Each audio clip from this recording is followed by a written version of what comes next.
नमस्कार दोस्तों, welcome to tax of things. तो गवर्नमेंट ऑफ इंडिया ने बहुत रिसेंटली एक नोटिफिकेशन दिया हुआ है, आप अपने स्क्रीन पर देख रहे हैं। और इस नोटिफिकेशन ने गवर्नमेंट ऑफ इंडिया ने बताया है कि आपको draft common income tax return अब हम आपको दे रहे हैं और मोस्ट प्रोबेबली या फिर आप अगले साल से इसको फाइल करेंगे। हालांकि ये ऑप्शनल होगा, मगर हो सकता है कि आपको ये रिटर्न दी जाए और आप इसके थ्रू अपनी फाइलिंग करें। क्या बात है इसके अंदर, क्या क्या चीज़ें हैं, आज हम यही डिस्कस करेंगे। तो चलिए अपना वीडियो शुरू करते हैं।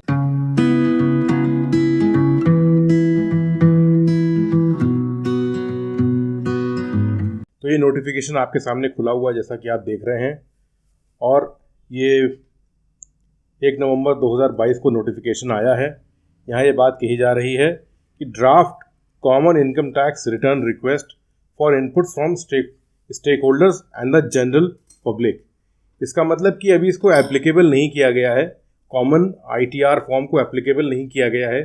केवल अभी ये आपसे फीडबैक मांगा जा रहा है कि आप हमें इनपुट दीजिए, हमें सजेशंस दीजिए कि आपको ये कॉमन ITR फॉर्म कैसा लगता है, क्यों है। कुछ बातें इसमें लिखी हुई है, वो आपसे डिस्कस करेंगे। यहाँ पर ये कह रहे हैं, presently taxpayers are required to furnish their income tax returns in ITR 1 to ITR 7।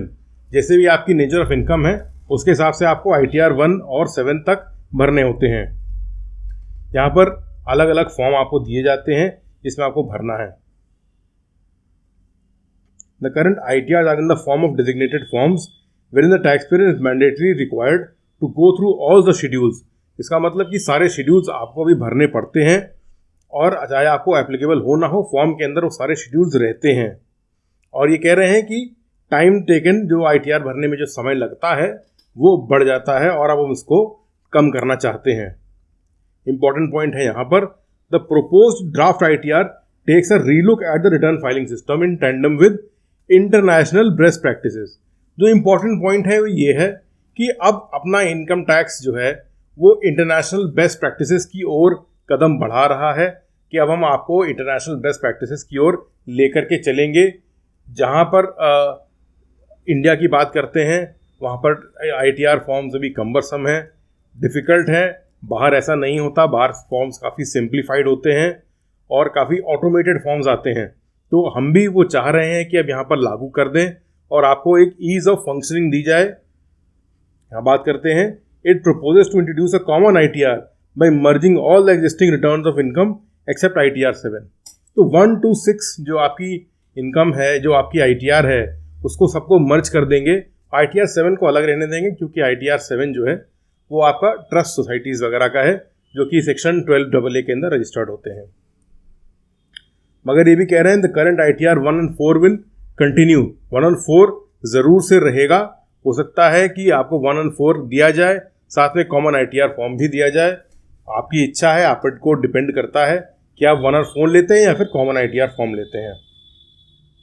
यहाँ पर भी यही बात कही गई है, the draft ITR aims to bring ease of return filing and reduce the time for filing of ITR by the individuals. वही बात है कि टाइम आपका कम लगे, इसके लिए प्रयास किया जा रहा है। और ऐसा नहीं है कि आपको सारे के सारे शेड्यूल्स तुरंत ही दिख जाएंगे। आपको सारे शेड्यूल्स सेलेक्ट करने होंगे येस और नो बेसिस के ऊपर, और वहाँ पर आपको शो होगा कि आपको कौन सा शेड्यूल एप्लीकेबल है, वही खोल करके आएगा, वही आपको भरना होगा। The scheme of propose common ITR form is as follows. मतलब स्कीम आप बता रहे हैं कि हम क्या करना चाहते हैं। और ये जो आप पेज देख रहे हैं, ये पेज नंबर 1 of 169 है। इसके अंदर आगे ITR फॉर्म भी दिया गया है, कॉमन ITR फॉर्म। हम आपको उसकी भी ग्लिम्स दिखाएंगे कि वहाँ क्या क्या चीज़ें, कुछ नई नई चीज़ें हैं उसके अंदर जो आपसे शेयर करनी है। पहले पढ़ते हैं कि the scheme of propose ITR common ITR form is as follows. आपको क्या देना है, बेसिक इन्फॉर्मेशन देना होगा। Schedule for computation of total income, एक बहुत लॉजिकल शेड्यूल है ये कि आपको पांचों हेड एक साथ दे दिए गए। वहाँ पर आप देख सकते हैं कि आपके कौन सा शेड्यूल अपने ऊपर लागू हो रहा है, कौन सा हमने भरा हुआ है। Schedule for computation of tax, details of bank account and schedule for tax payments, कि हमने कौन कौन सा टैक्स पेमेंट किया हुआ है। The ITR is customized for the taxpayers with applicable schedules based on certain questions answered by the taxpayers। कुछ wizard question आपको दिए जाएंगे, जिसको कि आपको फॉर्म शुरू करने से पहले ही पन्ने पर आपको ये दे दिए जाएंगे। आपको ये क्वेश्चंस को आंसर करना है। आंसर करने के हिसाब से आपको आगे के शेड्यूल्स वो ओपन करके दे देगा। The questions have been designed in such a manner and ordered that if the answer to any question is no, the other questions linked to this question will not be shown to him. जैसे अगर मैंने कहा कि मुझे capital gain की कोई income नहीं है, तो अगर मैंने कैपिटल गेन की इनकम पे नो कर दिया है तो उसके अंदर आने वाले सारे शेड्यूल्स ऑटोमेटिकली वो हटा देगा, क्योंकि कैपिटल गेन की मेरी कोई इनकम है नहीं, मुझे कोई रिक्वायरमेंट नहीं है कि मैं कैपिटल गेन के आगे के शेड्यूल्स को येस और नो में फिर आंसर करूं। अगर मैंने मेन शेड्यूल को नो कर दिया तो सारे शेड्यूल्स हट जाएंगे। तो बड़ी अच्छी पहल है।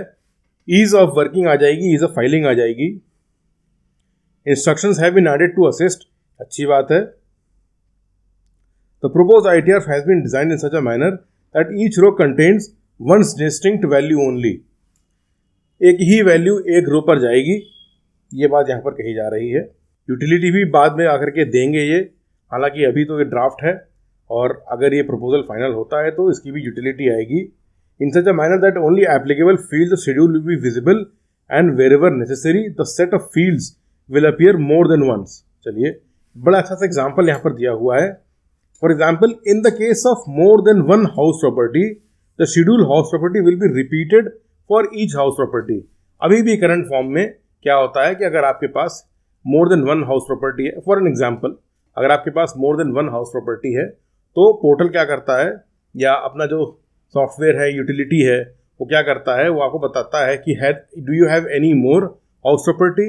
आप येस करेंगे, एक्स्ट्रा जुड़ जाएगा, यू हैव एनी मोर, एक और जुड़ जाएगा, तो सो एंड सो फोर्थ। तो यहाँ पर भी वही हाल होगा कि इस तरीके से खुलते चले जाएंगे शेड्यूल्स। अगर आपके पास कैपिटल गेन्स हैं और मल्टीपल कैपिटल गेन्स हैं, मल्टीपल एसेट्स के साथ आ रहे हैं, तो वहाँ पर भी वो मल्टीपल एंट्रीज को खोल सकता है। सारी बात यहाँ पर इस सेक्शन में यही बात सारी कही गई है। 4.1 ने भी यही बताया है। As evident from the above the taxpayer is required to answer questions which apply to him and the fill the schedules link to those questions. ठीक है, यहाँ पर भी वही सारी बातें कही गई है।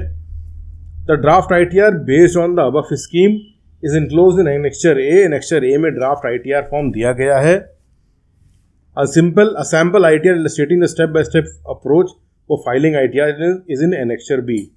और इन्होंने एक ड्राफ्ट ITR भी दिया हुआ है कि किस तरीके से आप भर सकते हैं, वो Annexure B के अंदर है।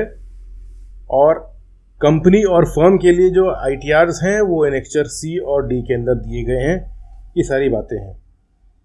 जो इम्पोर्टेंट पॉइंट यहाँ कहा गया, once the common ITR form is notified after taking into account the input received from stakeholders, the online utility will be released by the Income Tax Department.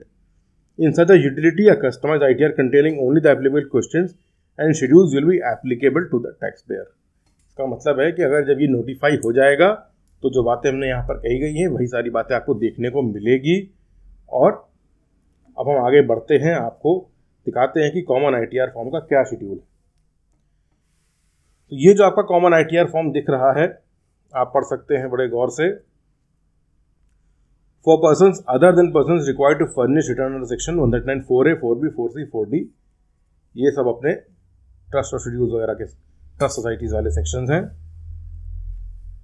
आपको क्या भरना है, बेसिक चीज़ें देनी है। असेसमेंट ईयर है, टैक्स पेयर आइडेंटिफिकेशन डिटेल है, residential status, ITR की filing requirement, identification of applicable schedules. अब यहाँ पर कह रहे हैं कि आप बताइए कि आपको कौन कौन से शेड्यूल्स वगैरह लागू होंगे या नहीं होंगे। तो कई सारे आप देख सकते हैं यहाँ पर क्वेश्चनर आपको दिया गया है, और अभी ये केवल ड्राफ्ट है।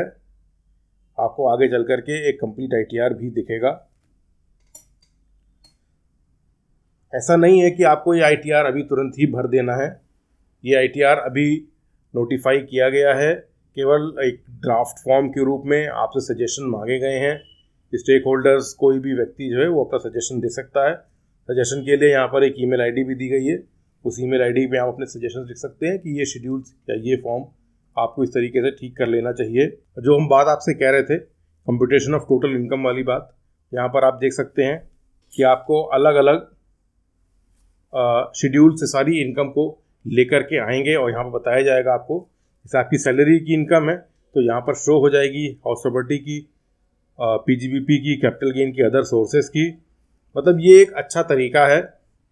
और हम लोग के पास भी जो सॉफ्टवेयर्स वगैरह हैं वो भी करीब करीब इसी तरीके से काम करता है। एक बहुत समराइज रूप में आपको दिखा देगा कौन कौन सी चीज़ें हैं। और अगर आप क्लिक करेंगे उसके ऊपर, मेरे ख्याल से ऐसा हो सकता है, आप जब आप क्लिक करेंगे तो वो आपको वहाँ पर शेड्यूल को ओपन करके देगा। इस तरीके से आप यहाँ पर अपने देखिए GTI आपकी निकल के आ जाएगी। यहाँ पर आपको चैप्टर 6A की डिडक्शन है, सेक्शन 10AA की भी डिडक्शन आ रही है। आपकी अदर इनकम यहाँ से दिखाते हैं, स्पेशल इनकम होती है यहाँ पर। यहाँ पर आपका टैक्स कैलकुलेट हो जाएगा। टैक्स आपका देखिए हर तरीके का टैक्स जो भी हो सकता है पॉसिबल वो यहाँ पर निकल करके आ जाएगा। आपके टैक्स रिलीफ का सेक्शन है, डिटेल्स हैं यहाँ पर सारी आपकी। और आखिरी में आपका अमाउंट पेएबल या फिर आपका ये रिफंड अमाउंट निकल करके आ जाएगा। बैंक अकाउंट आपको यहाँ पर डालना है। जो भी आपके बैंक अकाउंट होंगे वो मल्टीपल होंगे तो भी फील्ड खुल जाएगी, उसमें कोई इशू नहीं है। अगर आपके पास कोई बाहर फॉरेन अकाउंट है तो उसकी भी डिटेल आपको यहाँ पर भरनी हो सकती है।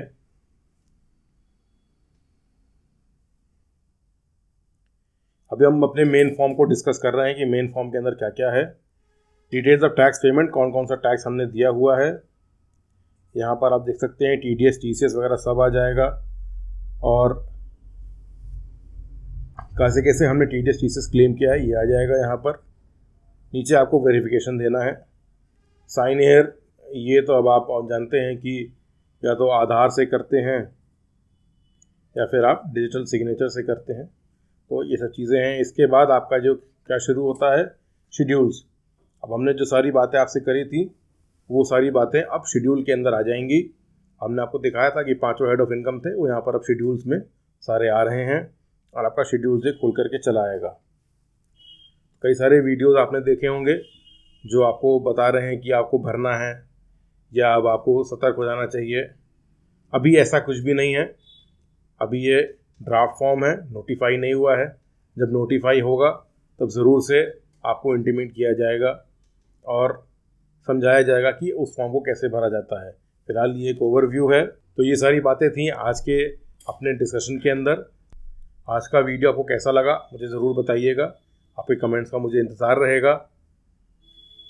चैनल पे नए हैं तो ज़रूर से सब्सक्राइब कर लीजिए, हमें इसी से मोटिवेशन मिलता है। यहाँ तक देखने के लिए बहुत बहुत धन्यवाद। नमस्कार।